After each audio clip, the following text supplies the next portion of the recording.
Jake Harrison gripped the control panel as alarms screamed around him. His small survey shuttle shook violently, metal groaning under the stress.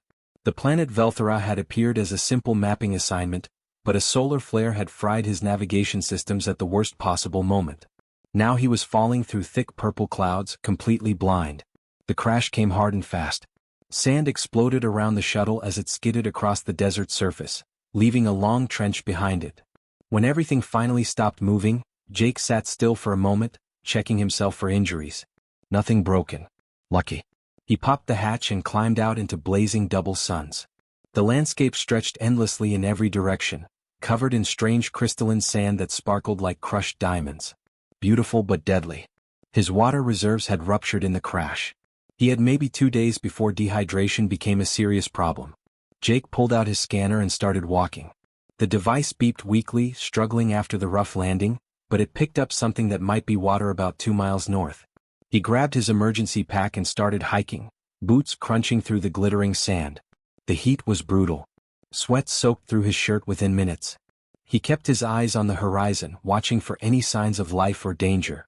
This planet was supposed to be inhabited, but he hadn't seen any cities from orbit before the crash.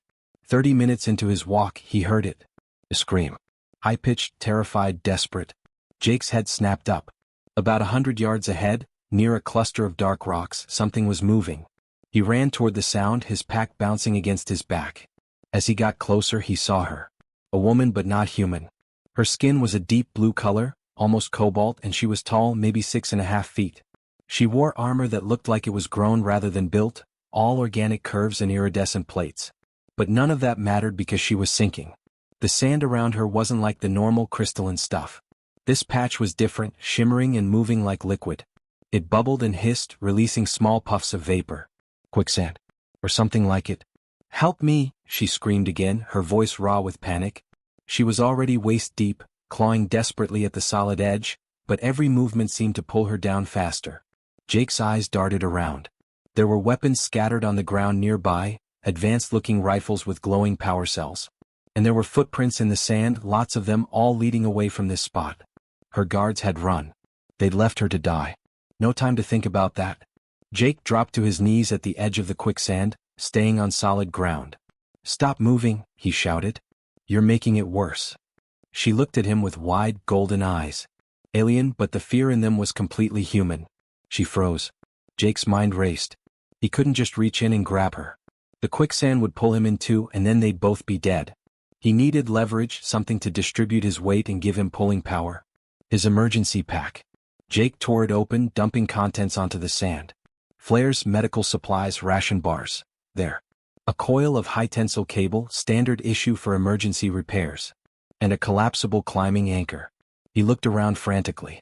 The rock formation nearby would work. Jake ran to it, found a solid outcropping, and looped the cable around it twice, pulling it tight. He twisted the anchor into place, testing it with his full weight. It held. Running back to the quicksand's edge, he threw the other end of the cable to the woman. "Catch." She grabbed it with both hands, her blue fingers wrapping around the cord. "Listen to me carefully," Jake said, his voice steady despite his racing heart. "Lean back. Spread your weight. Don't try to climb out, just hold on tight." She nodded, leaning backward into the quicksand. It looked wrong, counterintuitive, but it was the right move. Her body position shifted from vertical to more horizontal, spreading her surface area. Jake braced his feet against a rock and pulled. The cable went taut. He pulled harder, muscles burning. The quicksand didn't want to let go. It clung to her like thick glue, bubbling more violently now, releasing more vapor. The smell was awful, like sulfur and rotting metal. "Come on," Jake grunted, pulling hand over hand. "Come on." For a terrible moment, nothing happened. The physics of the situation hung in balance. Then, inch by inch, she started moving. The quicksand released her legs with a sick sucking sound. Jake pulled harder, his boots sliding in the regular sand, his back screaming in protest. With a final heave, she tumbled free, rolling onto solid ground beside him. The quicksand bubbled once more and went still, as if angry it had lost its prey. They both lay there for a moment, breathing hard. Jake's arms felt like rubber. The woman was covered in the crystalline residue, but she was alive. She sat up slowly, staring at him. "You saved me," she whispered, her voice carrying a musical quality despite her exhaustion. "My guards ran. They feared the cursed sand. But you came. Couldn't just leave you, Jake said, wiping sweat from his forehead. She touched her chest, then gestured to him in some kind of formal greeting. I am Diana, daughter of Chief Raymond. You have given me my life. This debt cannot be repaid with words. Before Jake could respond, he heard sounds in the distance. Engines. Vehicles approaching fast. Diana stood, her armor still dripping with quicksand residue. My father's warriors. They will take us to the city. Jake got to his feet, retrieving his scattered supplies. He'd come to this planet looking for water and a way off. Instead, he'd just saved an alien princess from a death her own people couldn't prevent. As sleek hover vehicles crested the dunes, Jake had no idea that this moment would change everything. By nightfall, every member of Diana's clan would know the story. The strange human who'd fallen from the sky. The one who'd saved their chief's daughter when her own trained warriors had fled in superstitious terror. The one who'd done what they could not. The council chamber was massive, carved from a single piece of dark stone that seemed to absorb light rather than reflect it. Jake stood in the center, feeling very small and very human. Around him, seated in a rising semicircle, were the clan elders. 50 pairs of golden eyes watched him without blinking. Their blue skin seemed to glow faintly in the dim light, and their formal robes shimmered with patterns that moved on their own. Chief Raymond sat at the highest point, his chair more throne than seat. He was older than Diana, with silver streaks running through his dark hair, but he carried himself with the kind of authority that didn't need to be loud. Diana stood beside her father, cleaned up now, her armor polished and gleaming. She looked regal, powerful, nothing like the terrified woman Jake had pulled from the quicksand just hours ago. Jake wore the same dusty clothes from the crash. Nobody had offered him anything else. He shifted his weight, acutely aware that every eye in the room was judging him. Raymond raised one hand and the murmuring conversation stopped instantly. We are gathered to address an ancient law, he said, his voice carrying easily through the chamber. This human, Jake Harrison, saved my daughter's life when she faced certain death. Her guards fled. Her technology failed. But this stranger risked himself without hesitation. More murmuring. Jake caught snippets of their language which his translator earpiece was struggling to keep up with. Most of it seemed surprised, some skeptical. By our oldest law, the Code of Blood Debt, this human now holds a life bond over Diana, Raymond continued. He has earned the right to ask one great favor of her, and by extension, a place of honor within our clan. The murmuring grew louder. Some of the elders looked intrigued. Others looked angry. Jake noticed several of them glancing at a younger man seated near the front, someone who looked enough like Diana to be related. The man's face was twisted in barely concealed rage. This is madness. The young man stood abruptly, his chair scraping against stone. Father, you cannot seriously consider this. Tyler, Raymond's voice carried a warning. But Tyler ignored it, stepping into the center space near Jake. He was tall, even for his people, and built like a fighter. His armor was more elaborate than Diana's, covered in markings that probably meant something important. He looked at Jake the way someone might look at an insect. A primitive? Tyler's lip curled. We are the Velthera. We have conquered 12 star systems. Our technology is thousands of years beyond Earth. And you want to honor this cave dweller? For what? Using a rope. He saved my life, Diana said, her voice sharp. Something you did not do, cousin? Tyler's face flushed darker blue. I was organizing the search parties. Someone had to think strategically instead of rushing in blindly. You were afraid, Diana shot back. Admit it. The cursed sand terrified you just like it terrified my guards. You all ran. The chamber erupted in arguing voices. Jake stood awkwardly in the middle of it all, understanding maybe half of what was happening. The political dynamics were clearly complicated. Tyler was family, probably next in line if something happened to Diana. And here was Jake, an outsider, suddenly being given status that Tyler probably thought should never go to a human. Raymond stood and silence fell immediately. The law is clear, he said. It has stood for 10,000 years. We do not break it for convenience. Tyler's hands clenched into fists. Jake could see the calculation happening behind his eyes. Then Tyler's expression changed, became almost pleasant. That worried Jake more than the anger had. Of course, father. The law must be upheld. Tyler turned to face Jake directly.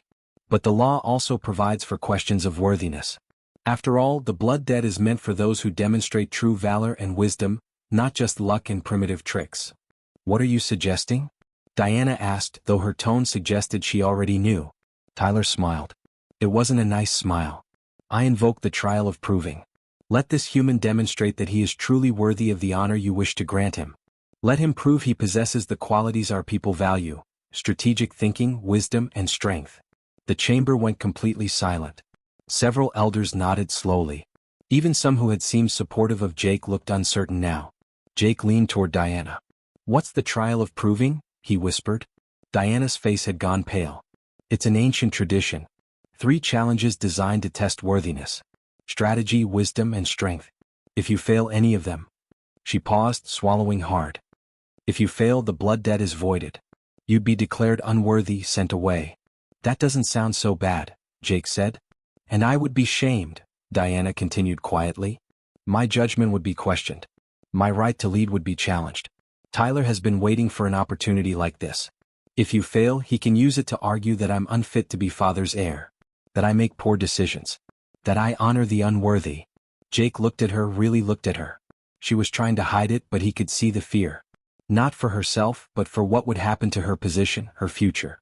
"You can refuse," Diana whispered. "Take a ship. Leave tonight. No one would blame you." Jake looked around the chamber. Tyler was watching them with that same cruel smile. The elders waited. Chief Raymond sat motionless, his face unreadable. This whole situation was insane. Yesterday Jake had been doing survey work, bored out of his mind mapping mineral deposits. Today he was standing in an alien council chamber, caught in the middle of some kind of political power play he barely understood. But he thought about Diana in that quicksand, the terror in her eyes. He thought about her guards running away. And he thought about Tyler's smug face. "No," Jake said loudly enough for everyone to hear. "I'll do it. I'll take your trial." Tyler's smile widened. "Excellent. The trial begins tomorrow at dawn.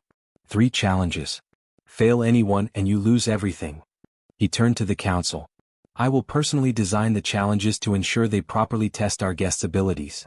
The way he said it made Jake's stomach sink. This wasn't going to be fair. Tyler was going to make sure of that. Diana grabbed Jake's arm as the council began to disperse. "You shouldn't have agreed. Tyler will make it impossible." Jake shrugged. "Probably. But running away isn't really my style. This isn't your fight." "You made it my fight when you told me what happens to you if I fail," Jake said. He managed to smile. "Besides, I've got one advantage." "What's that?" "Tyler thinks I'm primitive. He's expecting me to fail. That means he'll underestimate me." Jake watched Tyler leave the chamber, surrounded by supporters. "And people who underestimate humans? They tend to regret it." Dawn came too quickly. Jake barely slept, his mind racing through everything he knew about strategy, problem-solving, and physics.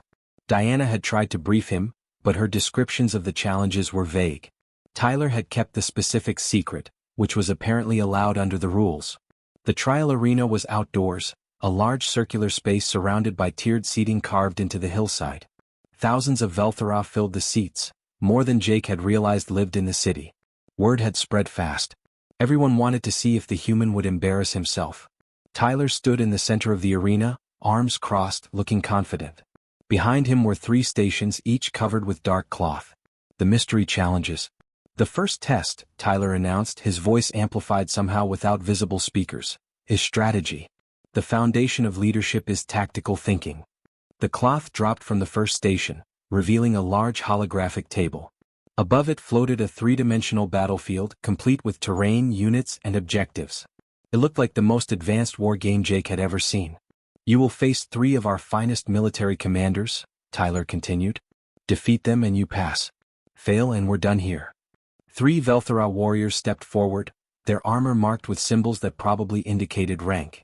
They looked at Jake with a mixture of curiosity and pity. Jake approached the table. The interface was alien, but Diana had shown him the basics last night. The commanders took their positions on the opposite side. The simulation started. Jake's forces appeared on one side of the battlefield, the commander's forces on the other. The objective was simple: capture the enemy stronghold. The commanders immediately began coordinating, their fingers dancing across the holographic controls.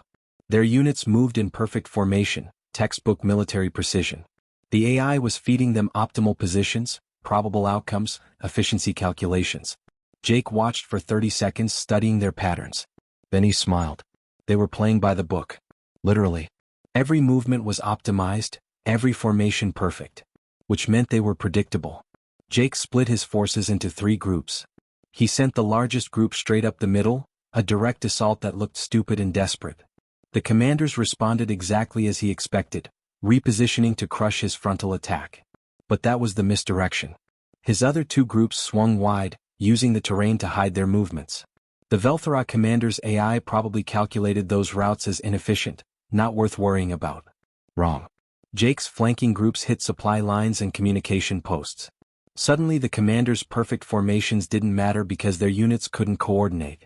They scrambled to respond, but Jake kept changing tactics, never falling into a pattern. Guerrilla warfare, ambush tactics, things the AI didn't expect because they weren't optimal. 15 minutes later, Jake's forces breached the stronghold. The simulation ended. The arena went silent. The commanders stared at the table in disbelief. "Lucky guess," Tyler muttered, loud enough for everyone to hear. But his voice was tight. The crowd murmured.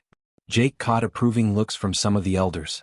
"Second challenge," Tyler said quickly, moving on before the murmuring could grow louder. He gestured to the next station. "Our clan faces a food shortage. Our farms produce less each year. Our AI has proposed solutions but none have worked. Solve this problem." The cloth dropped, revealing charts, data screens, and a holographic model of their farming regions. Jake spent several minutes studying the information. The Vaelae grew their food in massive hydroponic facilities, computer-controlled, perfectly optimized. But yields kept dropping.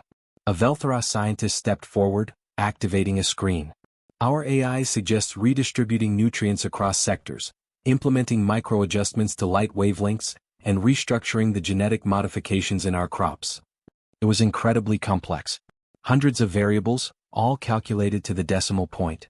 Jake kept studying the data. Then he noticed something. "You grow the same crops in the same places every cycle?" "Yes," the scientist said.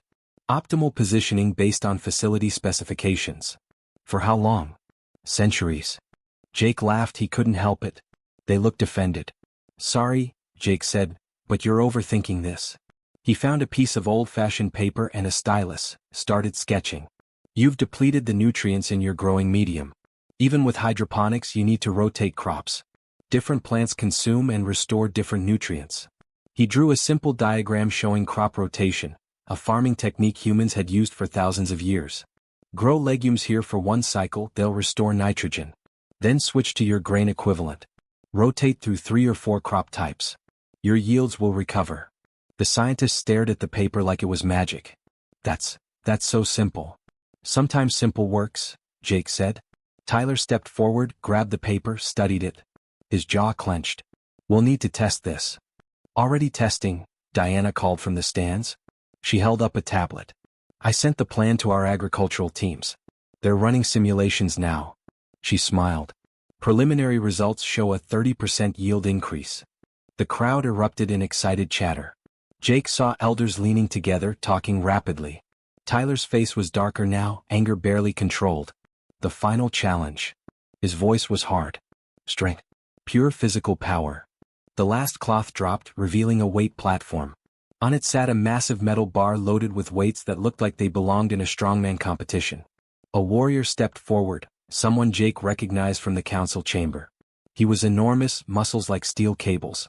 Without apparent effort, he grabbed the bar and lifted it overhead. The crowd cheered.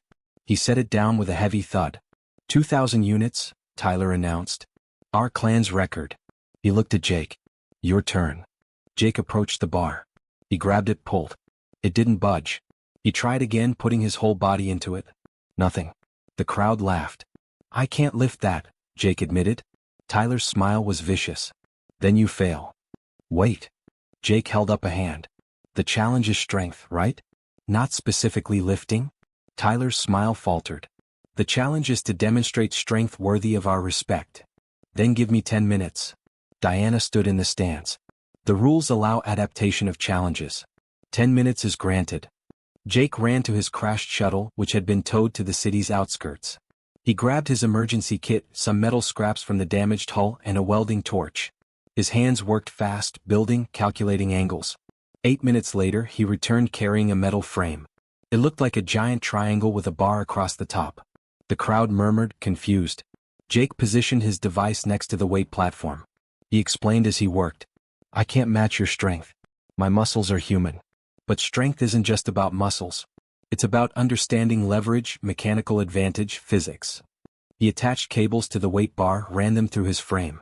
The setup created a pulley system with a lever arm. Simple machines, the kind taught in basic physics classes. This is called a compound lever, Jake said. It multiplies force. Watch. He grabbed the lever arm and pulled down. The massive weight bar lifted smoothly off the platform. Jake adjusted his position, pulled again. The bar went higher. Higher. The crowd went silent, then gasped. Jake lifted the bar to twice the height the warrior had managed. His muscles strained, sweat poured down his face, but the physics worked. He held it there for 5 seconds, then carefully lowered it. The arena exploded in cheers. Not just murmurs this time, but genuine excitement. People were standing, pointing, talking rapidly. Jake stepped back, breathing hard. Humans don't win through raw power. We win by using our brains. Tyler stood frozen, his face a mask of rage. He'd designed 3 impossible challenges, and Jake had beaten all of them by doing what humans do best: adapting, improvising, thinking differently. Diana was smiling in the stands, tears in her golden eyes. Chief Raymond stood. The human has passed all 3 trials. The blood debt stands. Jake Harrison is worthy. The crowd's cheering grew louder. But Jake watched Tyler storm out of the arena, and he knew this wasn't over. 3 days after the trial, Chief Raymond left for the Northern Territories. A border dispute with a neighboring clan required his personal attention, along with most of his senior warriors. It was routine diplomacy, the kind of thing that happened every few months. Tyler waited exactly 2 hours after Raymond's transport disappeared over the horizon. Jake was in Diana's laboratory when the alarm started. She'd been showing him their technology, trying to explain how their systems worked. Most of it went over his head, but he was fascinated by the central AI that controlled everything in the city. Power, water, defense grids, communications, even the doors. One massive computer brain managing it all. That seems like a vulnerability, Jake had said. Diana had laughed. No one would dare attack it. The AI has safeguards, security protocols that would take years to break. Then the alarms blared. Every screen in the laboratory went dark, then flickered back to life, showing Tyler's face. He was in the central control room, sitting in a chair that didn't belong to him. Behind him, Jake could see armed warriors, at least 20 of them. Citizens of the clan, Tyler's voice echoed through every speaker in the city. I have taken control of our systems to protect us from corruption. Chief Raymond has been deceived. The human has poisoned my cousin's mind with primitive thinking. He makes us weak, makes us forget our superiority. Diana's hands flew across her console, trying to access the systems. He's locked me out. He's locked everyone out except himself.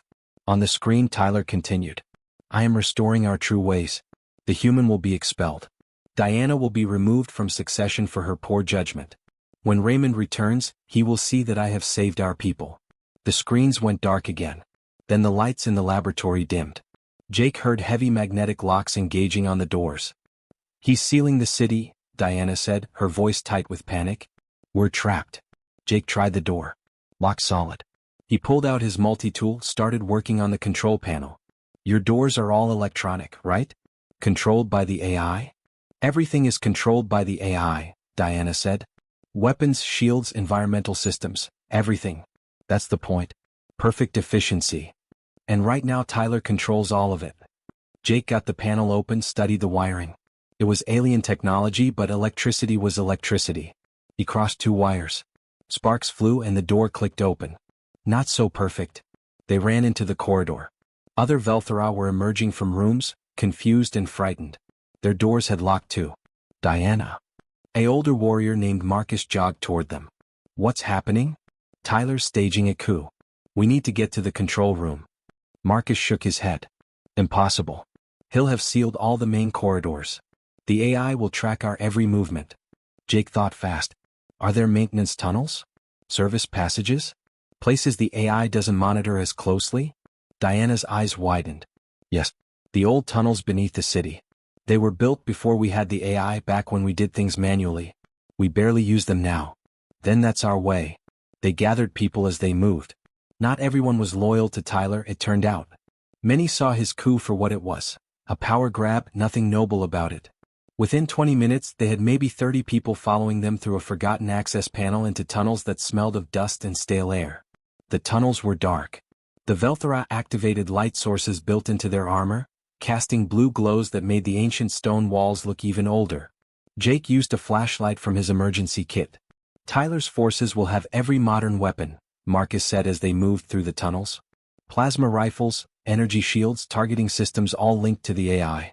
Even if we reach the control room, we can't fight them. Can we shut down the AI? Jake asked. Not from outside the control room, Diana said. The power core is in a separate facility, but it's designed to be indestructible. Even if we could reach it, the AI would detect us and seal it off. They reached a junction. Diana consulted a mental map. The power core is 3 levels down, about half a mile that direction. But there's no point. We can't damage it. Jake stopped walking. An idea was forming, crazy and desperate. What if we don't damage it? What if we just disrupt it? What do you mean? The quicksand that almost killed you. You said it disrupts electromagnetic fields, right? Diana nodded slowly. The crystalline structure interferes with energy patterns. That's why our equipment failed when I fell in. So what happens if we introduce that sand into the AI's power core? The Velthara stared at him. Marcus spoke first. The electromagnetic interference would cascade through the entire system. The AI would shut down completely. Along with everything else, Diana added. Power, life support, everything. How long would it take to restore basic systems manually? Jake asked. If we had people ready at the manual override stations? Maybe 10 minutes for essentials. We haven't used manual controls in decades, but they still exist. Jake looked around at the gathered Velthara. Can you get teams to those stations? Without Tyler knowing? Diana thought for a moment. Through these tunnels, yes. But Jake, if the AI goes down, Tyler's forces lose their weapons coordination, but we'll all be in the dark. It's chaos. Chaos is better than Tyler in control, Marcus said. At least in chaos we have a chance. They split up. Diana sent teams through the tunnels to reach manual control stations throughout the city. Jake, Diana, and Marcus headed for the power core with a small group. The facility was massive, a cavern deep underground filled with humming machinery that Jake couldn't begin to understand. Energy crackled through conduits the size of his leg.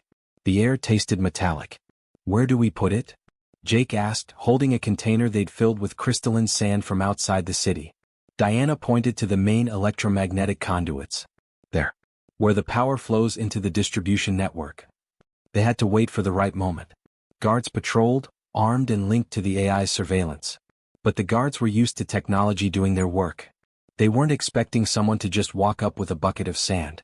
Jake waited until the patrol passed, then ran to the conduit. He dumped the crystalline sand directly into the access port where energy flowed like liquid lightning. The effect was immediate and catastrophic.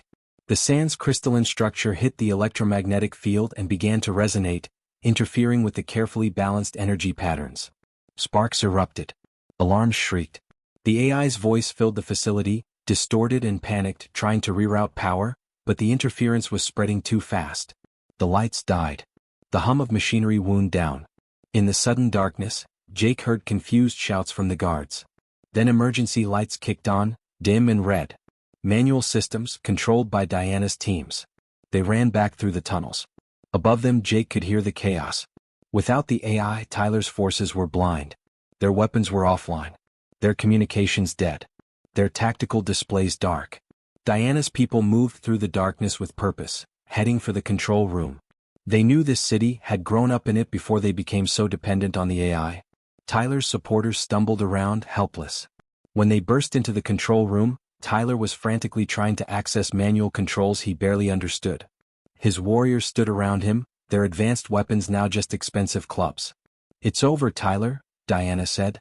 Tyler spun, saw Jake. His face twisted with rage and desperation. You destroyed the AI. You've crippled our entire city. No, Jake said. We freed it. You used the AI as a weapon. You made everyone so dependent on it that they couldn't function without it. That's not strength. That's weakness. Marcus and the Loyalists moved forward. Tyler's supporters didn't resist.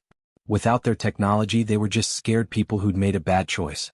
When Chief Raymond returned the next morning, power was restored and the AI was coming back online with new security protocols. He found Tyler in custody, his coup collapsed. Diana stood in the control room, surrounded by people who'd remembered how to think for themselves. And Jake sat nearby, exhausted, covered in dust and crystalline sand. Raymond looked at the scene, listened to the reports, and finally turned to Jake. You saved my daughter from Quicksand. You proved yourself in the trial. And now you've saved us from ourselves. He placed a hand on Jake's shoulder. You keep showing us what we've forgotten. The council chamber was packed. Every seat filled, people standing along the walls, more crowded in the doorways. News of Tyler's failed coup had spread through the entire region. Other clans had sent representatives to see what would happen next. The air felt electric with anticipation. Jake sat in a small chair off to the side, trying to be invisible. He'd given his report to Raymond privately, explained everything that happened. He figured that was the end of his involvement. Tyler would be punished, Diana would be confirmed as heir, and Jake could finally get back to Earth. He missed coffee. Real coffee, not the Vaelae substitute that tasted like burnt plastic. Chief Raymond stood and the chamber went silent. We are here to address several matters, he began. First, the traitor Tyler. He attempted to seize power through deception and force. He manipulated our technology against us. The council will decide his fate. The elders debated for nearly an hour. Jake only half listened. In the end, Tyler was stripped of his titles and exiled to a remote colony world. Harsh, but not as harsh as it could have been. Raymond was being merciful, probably because Tyler was still family. Second, Raymond continued, we must address the weakness Tyler exposed. We have become too dependent on our AI, on our technology. We have forgotten the skills that built our civilization. Murmurs of agreement rippled through the crowd. This human, Jake Harrison, has shown us our failures. He saved my daughter with simple physics and a rope. He defeated our best commanders with tactics our computers didn't predict. He solved our food shortage with methods our ancestors would have known. And he stopped a coup by remembering that all technology has limits. Jake shifted uncomfortably as everyone's eyes turned to him. Raymond's voice grew stronger. Therefore, I am making Jake Harrison co-leader of our clan, sharing authority with my daughter Diana when she assumes my position. The chamber exploded in shocked voices. Jake shot to his feet. What? No. Wait. But Raymond kept talking over the noise. He has proven himself 3 times over. The blood debt, the trial, and his actions during the coup. Our law is clear. He has earned this. Jake pushed his way to the center. Chief Raymond, I appreciate the honor, but I can't accept. I'm not one of you. I don't understand your culture, your history. I'm just a surveyor who crashed on your planet. I want to go home. The chamber went quiet. Diana stood, walking down to stand beside her father. You think you're not qualified? She asked. Jake, you've been more qualified than most of us. You see problems we've become blind to. You think in ways we've forgotten. But I don't know anything about running a civilization, Jake protested. You know how to think without machines, Raymond said. You know how to adapt when technology fails. These are skills we desperately need. He gestured to the gathered crowd. Look at them. We have advanced weapons, faster-than-light travel, medical technology that can cure almost any disease. But we can't rotate crops. We panic when computers shut down. We've built a civilization on a foundation we no longer understand. An elder stood, one who'd been skeptical of Jake from the beginning. The human speaks truth about his limitations. But perhaps that is precisely why we need him. He shows us our weaknesses not from malice, but from a different perspective. Another elder nodded. My grandson asked me yesterday how to start a fire without the environmental controls. I couldn't tell him. I don't know. We've forgotten such basic things. Diana touched Jake's arm. I'm not asking you to rule us. I'm asking you to teach us. Help us remember how to think, how to solve problems, how to be strong the way humans are strong. Jake looked at her, really looked at her. There was no arrogance in her eyes now, no assumption of superiority. Just honest need. Your people are more advanced than humans in every way, Jake said. Technologically, yes, Diana agreed. But we've lost something you still have. Resilience. Creativity. The ability to make do with what you have. When your shuttle crashed, you didn't give up. You adapted. When you saw me in the quicksand, you didn't run like my guards. You found a solution with rope and rocks. Raymond stepped forward. I'm an old man, Jake. I've led this clan for 60 years. And in that time, I've watched us become softer, more dependent, less capable. Tyler's coup succeeded as easily as it did because my people couldn't function without their computers. That terrifies me. So teach them, Jake said. You don't need me for that.